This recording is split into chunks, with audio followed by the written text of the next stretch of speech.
Hi friends, வீடியோல பார்த்துட்டுன்ட்டான ஒரு சில ரெசிபிஸை இன்னைக்கு கிட்ஸோ லஞ்ச் பாக்ஸ்க்கு பேக் பண்ணிருக்கேன். என்ன பேக் பண்ணிருக்கேன்னு சொல்லி பார்க்கலாமா? எப்போ போல ஃபர்ஸ்ட் பாலை காய்ச்சி எடுத்து வச்சுட்டேன். பிரேக்ஃபாஸ்ட்டுக்கு உளுந்து பால் கையளவு உருட்டு உளுந்து ஒரு அலசு அலசிட்டு தண்ணி ஊத்தி ஒரு 20 நிமிஷம் ஊற வைக்கேன். ஊர்ன உளுந்த குக்கருக்கு மாத்தி தேவைக்கு தண்ணி விட்டு ஒரு கல் உப்பையும் சேர்த்து குக்கரை மூடி வேக வைக்கேன். வெந்த உளுந்த கொஞ்சம் ஆற விட்டு மிக்சி ஜார்லயும் சேர்த்து நல்ல மையா அடிச்சு எடுத்துட்டு அதை அப்படியே குக்கருக்கு மாத்தி கொஞ்சம் நாட்டு சக்கரை, ஏலக்காய், சுக்கு பொடி, காய்ச்சி வச்சிருந்த பசும் பாலையும் விட்டு கொஞ்சம் கொதிக்க விடுறேன். கொஞ்சம் கெட்டியான பிறகு ஆஃப் பண்ணி ஆற வச்சு இந்த ஹெல்த்தியான ட்ரெடிஷனல் ட்ரிங்க பிள்ளைங்களுக்கு சாப்பிடவும் கொடுத்துட்டேன். 10 மணி ஸ்நாக்ஸுக்காக கார்ன்ல சாலட் ரெடி பண்ண போறேன். கார்ன் ஆவில வேக வைக்கிறத விட குக்கர்ல சேர்த்து தண்ணி சேர்த்து உப்பு சேர்த்து வேக வச்சு எடுக்கிறது எனக்கு கொஞ்சம் நல்லா இருந்த மாதிரி இருக்கும். 2 விசிலுக்கு அப்புறம் ஸ்டீம் போன பிறகு வெந்த காண வெளியில எடுத்து கொஞ்சம் ஆறவு விட்டு கட் பண்ணி உதித்தி எடுத்து வச்சிருந்தேன். இப்ப பவுல்ல கொஞ்சமா பொடிசா கட் பண்ண பூண்டு, வெள்ளை எள்ளு, சில்லி பிளேக்ஸ், பொடிசா கட் பண்ண மல்லி இலை, சூடா இருக்க ஆலிவ் ஆயிலையும் விட்டு நல்லா மிக்ஸ் பண்ணிட்டு கார்னோட சேர்த்து மிக்ஸ் பண்ணிருந்தேன். ஃபைனல் டச் ஆற லெமனையும் புளிஞ்சு விட்டு மிக்ஸ் பண்ணி எடுத்தோம்னா சிம்பிளா சாலட்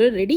மஸ்ட் ட்ரை பண்ணி பாருங்க, டேஸ்ட் டிஃபரெண்டா இருக்கும். நெக்ஸ்ட் லஞ்சுக்காக சோயா எக் ரோல் ரெடி பண்ண போறேன். சப்பாத்திக்கு மாவு மிக்ஸ் பண்ணி வச்சுட்டேன். கொதிக்கிற தண்ணியில உப்பு சேர்த்து எடுத்து வச்சிருக்கிற சோயா சங்ஸையும் உள்ள சேர்த்து கொஞ்சம் நேரம் ஊற விடுதேன். நல்லா ஊறின பிறகு தண்ணியை பிழிஞ்சு எடுத்து மிக்சி ஜார்லயும் சேர்த்து பொடிச்சு எடுத்துருதேன். இப்ப மசாலாவை ரெடி பண்ணிடலாம். பேன்ல கொஞ்சமா எண்ணெய் விட்டு பல்லாரியை சேர்த்து நல்லா வதக்கி விடுறேன். நல்ல கலர் சேஞ்ச் ஆகி வதங்கின பிறகு சிக்கன் மசாலா, இஞ்சி பூண்டு சேர்த்து அதோட பச்சை வாசனை மாறினதும் அடிச்சு வச்சிருக்கிற 2 தக்காளியும் உள்ள சேர்த்து அதுவும் நல்லா குக் ஆகின பிறகு பொடிச்சு வச்சிருக்கிற சோயா சங்ஸையும் உள்ள சேர்த்து நல்லா மிக்ஸ் பண்ணி விடுறேன். இப்போ எல்லாம் ஒண்ணு சேர்ந்து நல்லா மிக்ஸ் ஆகிறதுக்காக 1/2 கப் தண்ணியும் கொஞ்சம் உப்பு சேர்த்து மூடி வச்சும் ஓபன் பண்ணி வச்சும் நல்லா உதிரியா வேக வச்சு எடுத்துறதேன். இப்ப மசாலாவும் ரெடி. பாத்திரத்துல 2 முட்டையை உடைச்சு ஊத்தி கொஞ்சமா உப்பு, மல்லி இலையும் தூவி ரெடியா இருக்கிற மசாலாவையும் உள்ள சேர்த்து நல்லா மிக்ஸ் பண்ணி வைக்கேன். சப்பாத்தி மாவு மிக்ஸ் பண்ணி வச்சிருந்தது நல்லா பரத்தி சூடான களத்துல மீடியம் ஃபிளேம்ல வச்சு கொஞ்சம் வேக விடுறேன். ஒரு சைடு வெந்ததும் நம்ம பீட் பண்ணி வச்சிருக்கிற மசாலாவை உள்ள சேர்த்து மூடி வச்சு ஒரு 2 நிமிஷம் குக் ஆக விடுறேன். நெக்ஸ்ட் அதை அப்படியே மாத்தி போட்டு கொஞ்சம் நெய்யும் தடவி விட்டு வேக வச்சு எடுத்துறதேன். இந்த சப்பாத்தி அப்படியே ரோல் பண்ணி கொடுத்தா சோயா எக் ரோல் ரெடி. ஆனா ஜெசிகா, ஆகாஷ் எடுத்து சாப்பிடுறதுக்கு ஈஸியா கொஞ்சம் நீல வாக்குல கட் பண்ணி எடுத்து வச்சுட்டேன். இது கூட தொட்டுக்கிறதுக்கு கார்லிக் யோகர்ட் டிப் ரெடி பண்ணலாம். இதுக்கு கொஞ்சம் கெட்டி தயிர் வேணும். வீட்ல இருந்து தயிரை காட்டன் கிளாத்துக்கு மாத்தி கொஞ்சம் இறுக்கமா கெட்டி கொஞ்ச நேரம் வச்சிருந்தேன். எக்ஸஸ் தண்ணி எல்லாம் வடிஞ்ச பிறகு அதை அப்படியே ஒரு மிக்சிங் பவுலுக்கு மாத்தி பூண்டு, சில்லி பிளேக்ஸ், ஆரிகேனோ, பொடிசா கட் பண்ண மல்லி இலை, உப்பு, ஜீரக பொடி சேர்த்து நல்லா மிக்ஸ் பண்ணி எடுத்துருந்தேன். டேஸ்டான டிப்பிங்கும் ரெடி.